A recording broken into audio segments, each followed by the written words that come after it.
Hi, Founder fans. Jason here. Today's founder is Mann Page.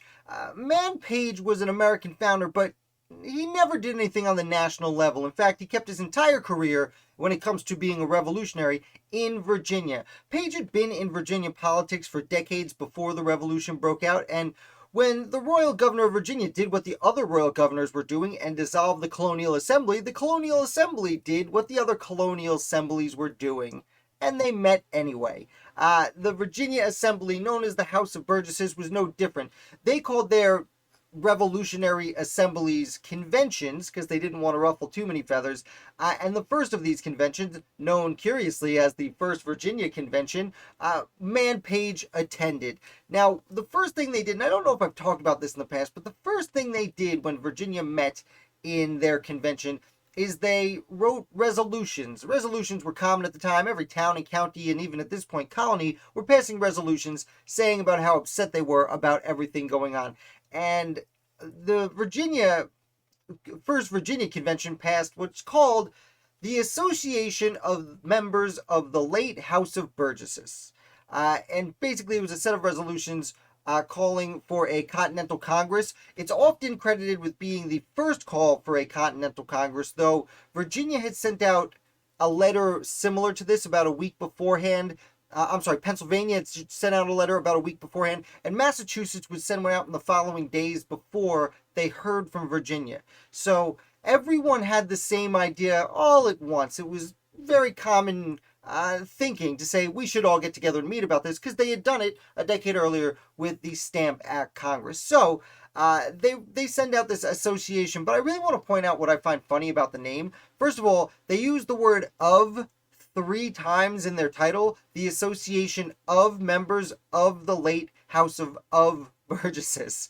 And additionally, I really like that they call it the Late House of Burgesses. I know in their language of the day they meant the recently closed House of Burgesses, but using the term late almost means like the royal governor had killed it and they are memorializing it, the late House of Burgesses. Anyway, continuing with Mann Page. Mann Page signs this document and he stays around through several of the Virginia conventions.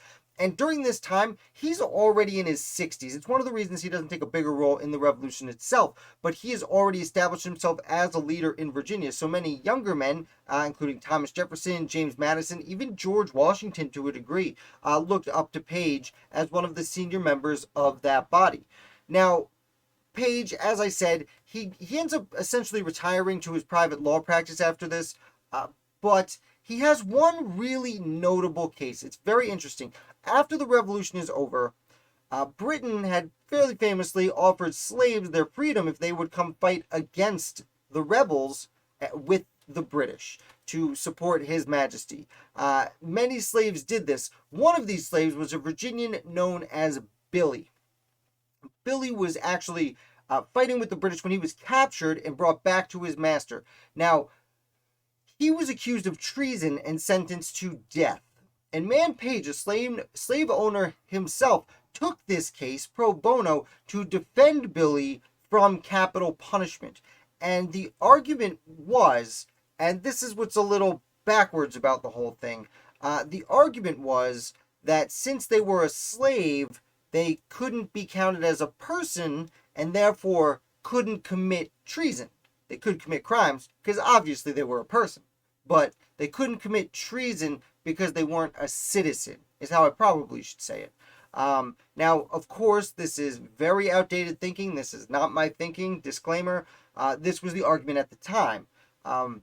While it is nice to see someone defending a slave in court, obviously these are not the circumstances we're looking to do it under.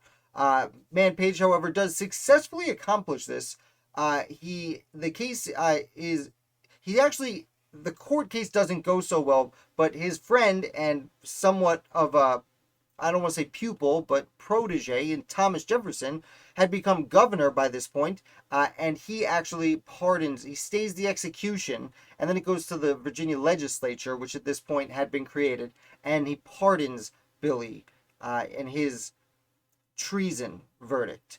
Of course, Billy goes back to being a slave for the rest of his life. We don't know much about Billy after this case, sadly. But it's really an important it is an important case at the beginning of the American Revolution because all the talk of liberty and freedom, and here we are trying to figure out how we handle enslaving people. And the decision in Virginia at this time was slaves could not commit treason because they were not people. Obviously, I don't think that. Obviously, thinking was different in different colonies. Up in the north, they were, by this point, Pennsylvania had already outlawed Massachusetts. Outlawed slavery, and Massachusetts had also outlawed slavery, though they had not quite realized they did so yet. Not until Theodore Sedgwick came around and said, "Hey, look what you did." Anyway, that's pretty much it for Mann Page. He's kind of a low-level guy, but I find some of these stories really interesting that he is involved in. So I did want to talk about him, even though his story itself is not as fascinating as, like I said, his work with his backwards reasoning for defending a slave in court, and his work with the Association of the Members of the Late House of Burgesses. I just like saying that name, even though it's hard to get out. Thank you for watching this video. If you did enjoy it, definitely hit like, and if you're new here, definitely subscribe. I put out videos about the American Revolution 7 days a week, and I'll be back with another founder for you tomorrow.